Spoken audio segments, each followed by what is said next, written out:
Hello, I hope you're doing well. This is the third in a series that has to do with avoiding or preventing power struggles with students. You can watch this series of videos out of order. In the first video, we talked about you needed to have belief in yourself that you were the boss of the room. And in the second video, we discussed not giving in to students' demands. In this video, what I want to talk to you about is not feeling bad about saying no to students. I have one video called Just Say No, and that's a good one to watch if you need some remediation on this topic. But it is okay to not only say no to your students, it is also okay not to respond. And that's the thing that gets most people embroiled in a power struggle with their students, is that they respond. So let's take a scenario where you have a student in your classroom that begins to question your command or directions. And the more you tell them, this is how it's going to be, the more they come back.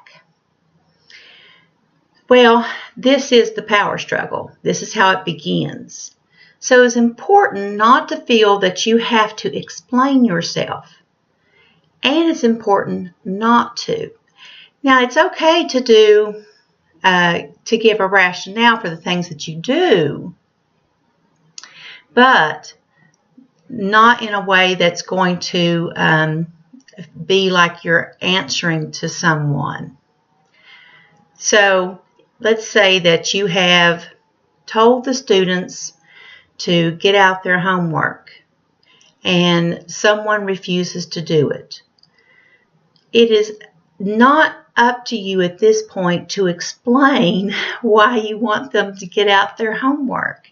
It's a reasonable request, and so you don't need to explain yourself. It is going to take two of you to get into a power struggle. And so it's not going to be a power struggle if you walk away and don't participate. Now, what happens is that when a teacher gets into this back and forth with a student, the whole classroom stops and watches the show. They're delighted because this is fun, right? This is really, really fun. And they want to see who wins. Is the kid going to win, or is the teacher going to win? And even if they're secretly pulling for you, they're just, watching this whole thing. Well, the problem is once you start arguing with a student, you cannot win simply by entering that argument with them. You've lost. There's no winning. You are not going to convince an obstinate student that they're wrong. It's like a Democrat on Facebook trying to convince a Republican to be a Democrat or vice versa. You're wasting your time. So don't even get started with that. Stick to your guns and walk off. The only way you can come ahead in that situation is to totally keep out of it. And you want to avoid that because why? Because for one thing, the other students in the classroom observe this embattlement that you're in, and they lose respect for you. And then the student that you're embroiled with, they begin to feel like this person is not my teacher. This person is more like a peer or a family member, someone that I can manipulate like I'm accustomed to doing.